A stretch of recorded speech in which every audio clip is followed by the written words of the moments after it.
Hello, welcome to special GK classes.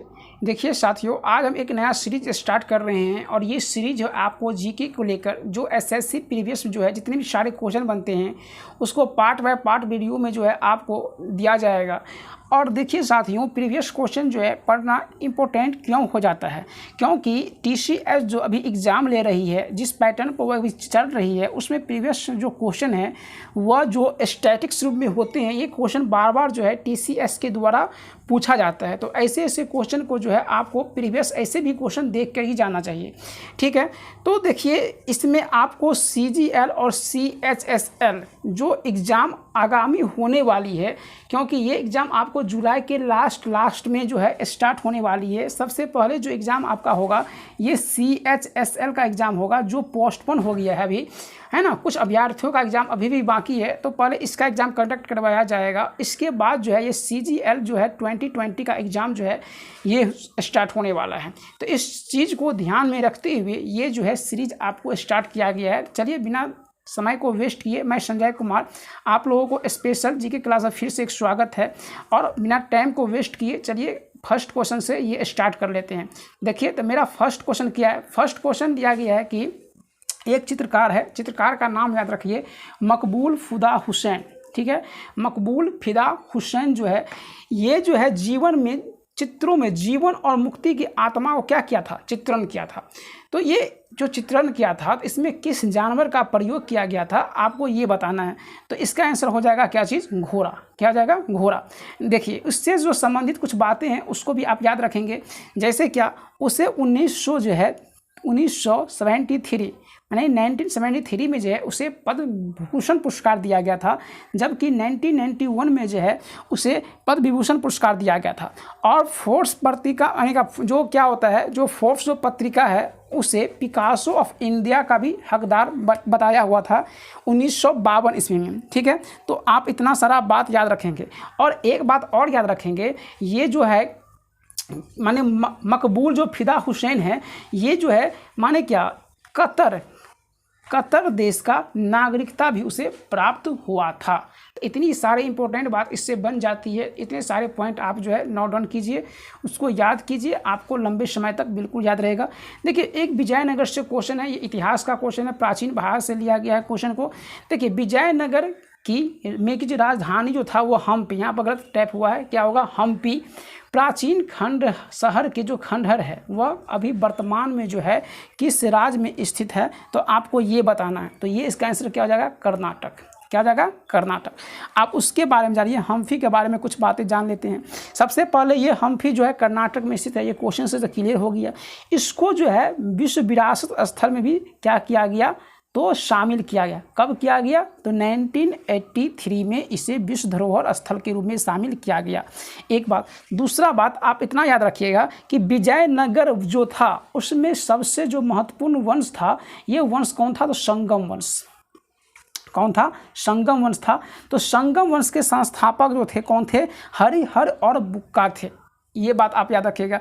और ये संगम वंश के जो संस्थापक हरिहर बुक्का ने किया था, ये 5 भाइयों में से 2 भाई सहोदर भाई थे और उसके पिता के नाम थे संगम। तो उसी के नाम पर जो है ये किस वंश का स्थापना किया था, तो संगम वंश के स्थापना किया था।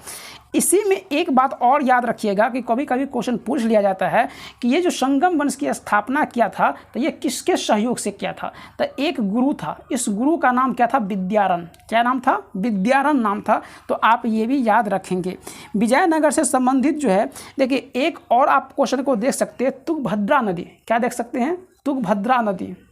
क्या देख सकते हैं, जो तुंगभद्रा नदी है, ये जो है इसी नदी के तट पर ये क्या है, विजयनगर साम्राज्य जो है फला फूला है। माने क्या, विजयनगर साम्राज्य जो है तुंगभद्रा नदी के किनारे ही स्थित है। विजयनगर साम्राज्य में कुल 4 क्या हुए थे, वंश हुए थे। तो एक तो आप देख ही लिए संगम वंश, एक हुआ था सुलूब वंश, एक हुआ था तुलुब वंश, एक हुआ था अरावीरू वंश। तो इतनी सारे बात आप जो है याद रख सकते हैं। जिसमें संगम वंश के संस्थापक तो हम तो बता ही दिए, हरिहर बुक्का थे, जो 2 सहोदर भाई थे। जबकि सुलूब वंश का जो माने क्या, देखिए तो उसका संस्थापक हो जाएंगे सालूब। क्या हो जाएंगे, सालूब नरसिंहा। ये भी आप याद रखिएगा। तुलुब वंश के संस्थापक हो जाएंगे वीर नरसिंहा। क्या हो जाएंगे, वीर नरसिंह। क्या हो जाएंगे, वीर नरसिंह हो जाएंगे। तो आप ये भी याद रखिए। एक है आरा वीरू वंश जो अमतिन वंश था, है ना, इसका संस्थापक जो हो जाएगा तिरुमल हो जाएगा। कौन हो जाएगा, तिरुमल। तो इससे इतने सारे पॉइंट बन जाते हैं। चलिए नेक्स्ट क्वेश्चन पर आ जाते हैं। नेक्स्ट क्वेश्चन क्या है, क्वेश्चन नंबर 3 देखिए। देखिए तीसरा क्वेश्चन क्या कर रहा है, सर थॉमस रॉ, है ना, ये जो है आपके मध्य का ये आधुनिक भारत से लिया गया क्वेश्चन है। तो ये सर थॉमस रॉ जो है इंग्लैंड के राजा जेम्स प्रथम के आधिकारिक राजदूत के रूप में जो है किस मुगल के सम्राट में आया था। क्वेश्चन कहने का अर्थ है कि जेम्स प्रथम का जो राजदूत था वह कौन था उस समय, सर थॉमस रॉ था। तो जब ये मुगल सम्राट के दरबार में आए थे तो उस समय मुगल सम्राट के दरबार में राजा के रूप में कौन नियुक्त थे, तो इस समय थे कौन, जहांगीर। कौन थे, जहांगीर। ऑप्शन नंबर इसका हो जाएगा बी। ठीक है, क्या हो जाएंगे, जहांगीर हो जाएंगे। अब देखिए सर थॉमस रॉ जो थे जब वे मिलने के आए थे तो वह शासन काल का माने ईस्वी कब था, तो 1615 का ईस्वी था। क्यों, तब कब था, 1615 का ईस्वी था। तो सबसे पहले आप ये बात याद रखिए, क्योंकि 1605 में जो है अकबर की मृत्यु हो जाती है। तो अकबर के मृत्यु के बाद जो है 1605 के बाद जहांगीर जो है वह गद्दी पर बैठते हैं और उसी के समय में जो है ये आए हुए थे। तो ये बात आपका क्या हुआ, क्लियर। देखिए इसमें एक ऑप्शन दिया गया है आपको औरंगजेब के बारे में। तो औरंगजेब जो थे तो वे शासन पर मुगल शासक कब से कब तक रहे, तो उसको देखिए 1658 से लेकर 1707 ईस्वी तक ये रहे थे। ठीक है, तो आप ये भी बात याद रखिए। और औरंगजेब को जो है देखिए क्या कहा जाता था, जिंदा पीर। क्या कहा जाता था, तो जिंदा पीर के नाम से उसे हम जानते थे। आप ये भी बात याद रख सकते हैं। देखिए और औरंगजेब के बारे में एक क्वेश्चन और एग्जाम में पूछा जाता है। ये क्वेश्चन है कि उसे जो उपाधि मिली थी तो वो उसे कौन से उपाधि मिला हुआ था, तो उसे उपाधि मिला हुआ था आलमगीर।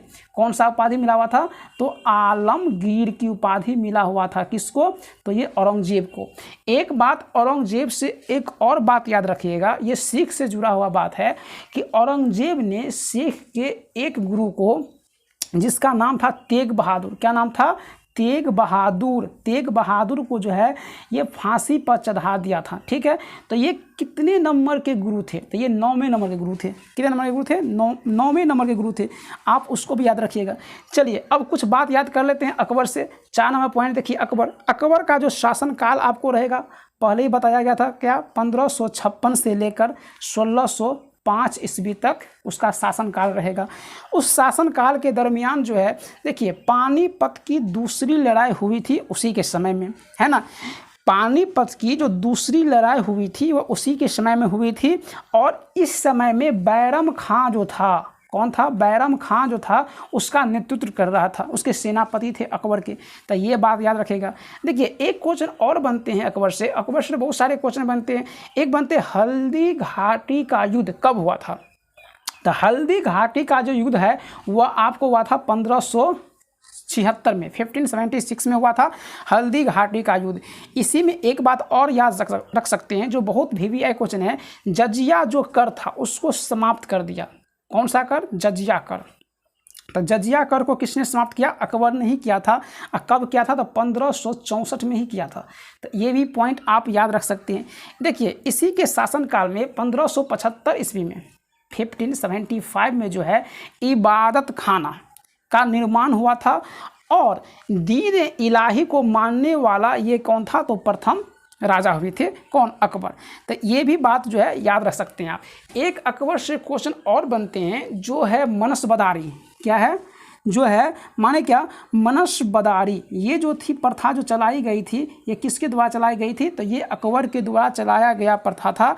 ये भी हुआ था 1575 में। देखिए कितने सारे पॉइंट्स बनते हैं, है ना। सारे क्वेश्चन को आप जो पूछे गए हैं और जो एडिशनल इन्फॉर्मेशन होते हैं वो भी हम आपको बेस्ट जो है माने कर देते हैं। तो आप जो है इसको वीडियो को अगर आपको पसंद आता है तो आप उसे ज़रूर लाइक कीजिए और सब्सक्राइब कीजिए अगर आप इस चैनल पर नए हैं तो। और फिर इस वीडियो को अपने दोस्तों या किसी ग्रुप में जो है उसे क्या कीजिए, तो फॉरवर्ड कीजिए। चलिए आगे क्वेश्चन को देख लीजिए। क्वेश्चन ये दिया गया है, साइंस से आपका दिया गया, घरेलू कुत्ता का जो है वैज्ञानिक नाम क्या होता है, तो उस कुत्ता का नाम होता है, तो ये देखिए इसको हम बोलते हैं साइनोलॉजी। क्या बोलते हैं, साइनोलॉजी के नाम से जानते हैं। तो देखिए तो आपको कुत्ते का अध्ययन कहेगा तो उसके अध्ययन को जो वैज्ञानिक नाम जो दिया गया तो क्या कहा गया, कुत्ता का वैज्ञानिक नाम साइनोलॉजी कहा गया, कहीं मिस्टेक टाइप हुआ है, साइनोलॉजी होगा। दूसरी बात, इसमें जो ऑप्शन और दिए जैसे क्या, अगर बिल्ली के जो इसमें अध्ययन होता है उसे क्या कहते हैं, तो उसे कहते हैं फेलिस डोमेस्टिका कहते हैं, ये बात याद रहेगा। एक अध्ययन से जुड़ा और क्वेश्चन पूछता है, ये तो वैज्ञानिक नाम दिया गया है इसे, है ना।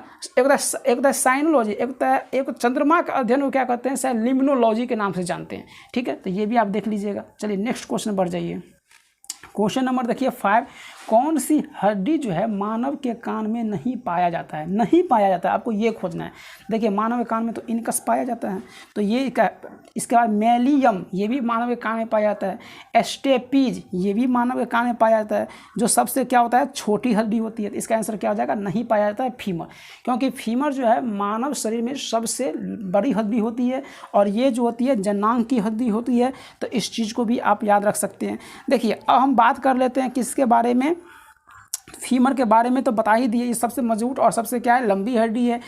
एस्टेपीज जो है हमारे कान में जो है पाई जाने वाली हड्डी है और ये सबसे छोटी है। तो अगर क्वेश्चन ऐसे पूछे कि मानव शरीर में सबसे छोटी हड्डी कौन है, तो आंसर करेंगे कान की हड्डी एस्टेपीज।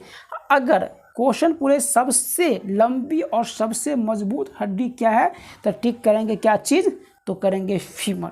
बात समझ गए। चलिए नेक्स्ट क्वेश्चन पा जाइए, क्वेश्चन नंबर 6। देखिए 600 जो वर्ष के लिए त्याग दिए जाने के बाद, 600 वर्ष तक उसको त्याग दिया गया था, फिर से उस सांची को खोज किया गया।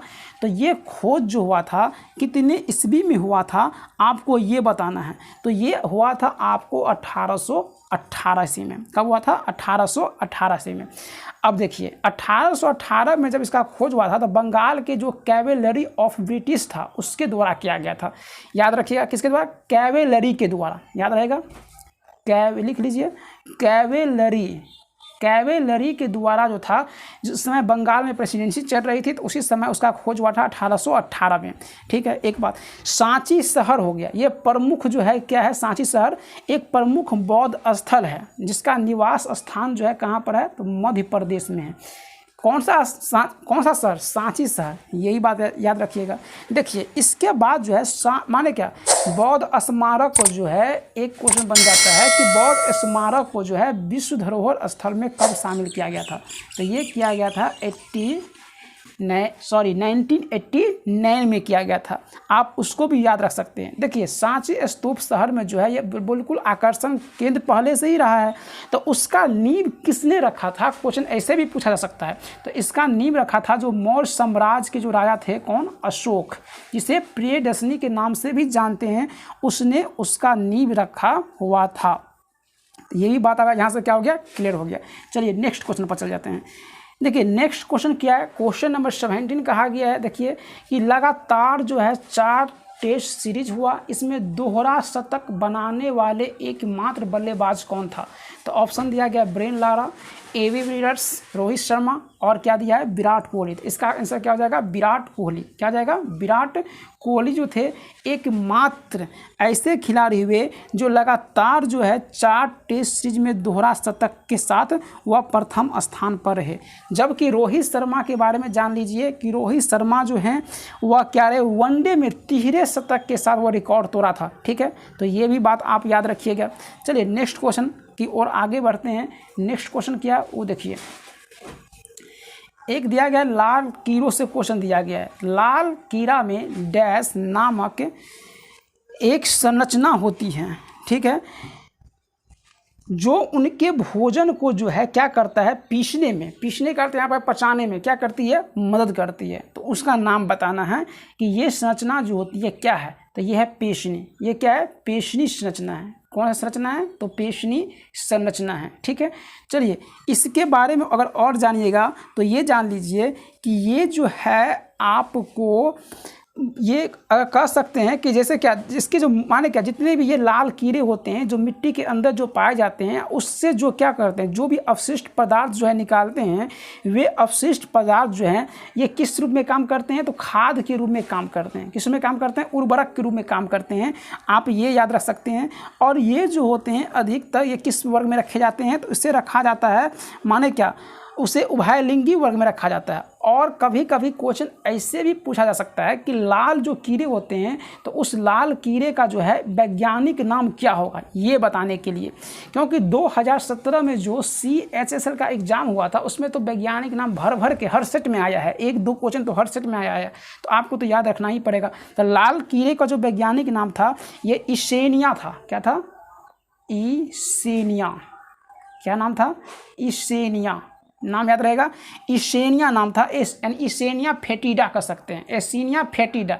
ठीक है, नेक्स्ट क्वेश्चन है। क्वेश्चन नंबर 9 क्या कहता है? क्वेश्चन नंबर 9 देखिए ये भी बहुत इंपॉर्टेंट क्वेश्चन है। ये जो है आपको हम पिछले जो वीडियो अपलोड किए हैं बुक से संबंधित, उसमें आपको ये क्वेश्चन मिल जाएंगे। इसमें हमने सारे जो है किताबों का एक कलेक्शन दे रखा है कि कौन सा बुक किस ऑथर के द्वारा हाल फिलहाल में लिखा गया है। हमने सिर्फ इसी बुक को लिया है जो बहुत एग्जाम ऑफ पॉइंट से जो है क्या इंपॉर्टेंट है, तो आपको ये वीडियो ज़रूर देखना चाहिए। हम प्रयास करेंगे कि इसका जो है लिंक आपको डिस्क्रिप्शन में दे दिया जाएगा। चलिए क्वेश्चन देख लीजिए। निम्नलिखित पुस्तक में से सलमान रश्दी के द्वारा कौन सा पुस्तक नहीं लिखा गया है, आपको ये बताना है। ठीक है, तो देखिए सबसे पहले बात, मिडनाइट चिल्ड्रेन, ये सलमान रश्दी के द्वारा पुस्तक लिखा गया है। और ये जो an area of darkness, an area of darkness जो है ये शशि थरूर के द्वारा लिखा गया पुस्तक है। तो इसका आंसर तो हो जाएगा बी। क्या दिया गया है? सैटेनिक वर्सेज, ये भी किसके द्वारा लिखा गया है? तो ये भी लिखा गया है आपको सलमान रश्दी के द्वारा। एक है सेम, ये भी किसके द्वारा लिखा गया है? सलमान रश्दी के द्वारा लिखा गया पुस्तक है। अब देखिए जानिए कुछ एडिशनल पॉइंट। एडिशनल पॉइंट में अगर आप ये देखेंगे तो ये मिडनाइट जो चिल्ड्रेन है पुस्तक, ये 1981 ईस्वी में पारित हुआ था। ठीक है, और उससे ज़्यादा इंपॉर्टेंट क्वेश्चन बनते हैं इसमें। डायरेक्टली तो ऐसे पूछ ले जाते हैं कि कौन से पुस्तक किसके द्वारा लिखा गया, तो आप इसे नाम से याद रखिए। चलिए नेक्स्ट क्वेश्चन आगे की ओर बढ़िए। क्वेश्चन नंबर 10 देखिए, एक दिया है घाटी के बारे में, अरकू घाटी। तो अरकू घाटी जो है पर्यटन स्थल है दक्षिण भारत में। तो ये जो है किस शहर के पास स्थित है, आपको ये बताना है। देखिए अरकू घाटी जो है सबसे पहले ये आपको मिल जाएंगे आंध्र प्रदेश में। कहाँ मिलेंगे? आंध्र प्रदेश में मिलेंगे। आंध्र प्रदेश में कहाँ मिलेंगे? तो आपको विशाखापट्टनम, ये ऑप्शन ABC कर लीजिएगा, है ना। कहाँ मिलेंगे? तो विशाखापट्टनम में मिल जाएंगे। और ये जो है पूर्वी घाटी के अंतर्गत, पहाड़ी के अंतर्गत आते हैं, क्योंकि अरुणाचल प्रदेश जो है भारत के उत्तर पूर्व दिशा में बसते हैं। तो ये जो आते हैं घाटी, तो ये किसके अंतर्गत आते हैं? तो ये अनंतगिरी जो पहाड़ी है पूर्वी घाट में, उसके अंतर्गत ये आते हैं। और एक बात आप और याद रख सकते हैं कि इसे जो है इस घाटी को और एक नाम से जानते हैं, उस नाम को कहते हैं ऊटी। क्या कहते हैं? ऊटी ऑफ आंध्र। क्या कहते हैं? ऊटी ऑफ आंध्र। ऊटी ऑफ आंध्रा कहिए, इस घाटी को हम जानते हैं। इसी से एक क्वेश्चन और बन जाता है आंध्र प्रदेश से कि कौन सा एक था, हाँ ये एक था, माने क्या, सॉरी, एक क्वेश्चन ऐसा बनता है बोरला। क्या है? बोरला गुफा। ये जो है कहाँ पाया जाता है? तो ये पाया जाता है आंध्र प्रदेश में। कहाँ पाया जाता है? तो आंध्र प्रदेश में पाया जाता है। चलिए इसी क्वेश्चन के साथ आगे बढ़ जाते हैं।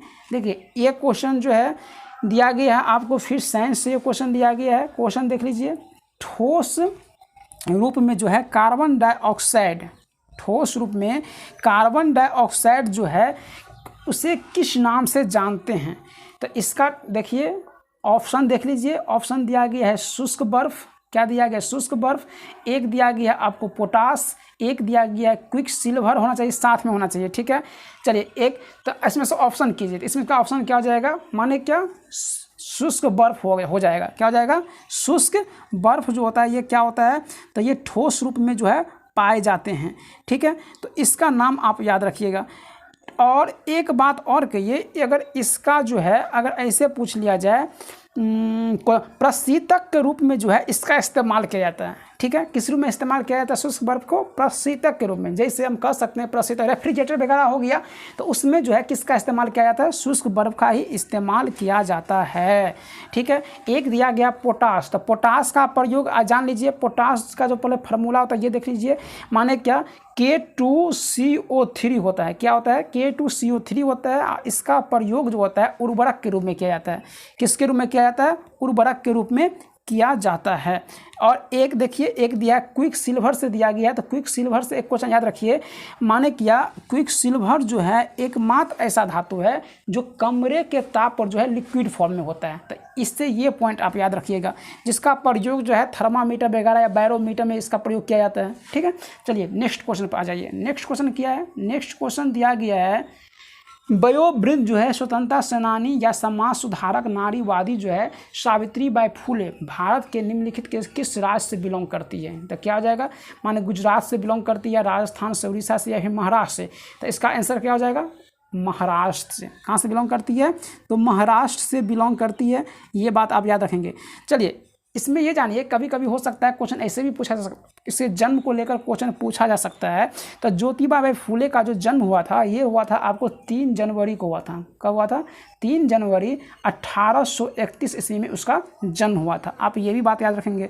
एक और बात याद रखेंगे कि विश्राम बाग में एक जो है बालिका विद्यालय खोला गया। ये कहाँ खोला गया? तो पुणे में खोला गया था। ठीक है, शिक्षा को महत्व को देते हुए जो है ये पुणे में खोला गया था। तो ये उसके द्वारा जो है कुछ माने क्या, माने ये कुछ संग्रहित जो पत्र पत्रिकाएँ जो लिखी है, तो उसका भी नाम आप याद रखेंगे। जैसे एक था काव्य फूले, नाम से ही देखिए स्पष्ट है, काव्य फूले। काव्य फूले किसकी रचना है? तो रचना है किसका? सावित्रीबाई फुले का रचना है। एक था माने सुबोध रत्नाकर। कौन था? सुबोध रत्नाकर, इसी के द्वारा लिखा गया है। एक था सीधे गो गेट एजुकेशन। गो गेट एजुकेशन जो है किसके द्वारा लिखा गया था? तो ये लिखा गया था सावित्रीबाई फुले के द्वारा। नेक्स्ट क्वेश्चन, विश्व खाद्य कार्यक्रम WFP संयुक्त राष्ट्र खाद्य सहायता शाखा है, इसका मुख्यालय बताना है। अर्थात क्वेश्चन पूछता है कि विश्व खाद्य कार्यक्रम की जो है WFP का जो है मुख्यालय कहाँ है? तो इसका जो मुख्यालय है ये आपका हो जाएगा रोम। रोम कहाँ पड़ता है?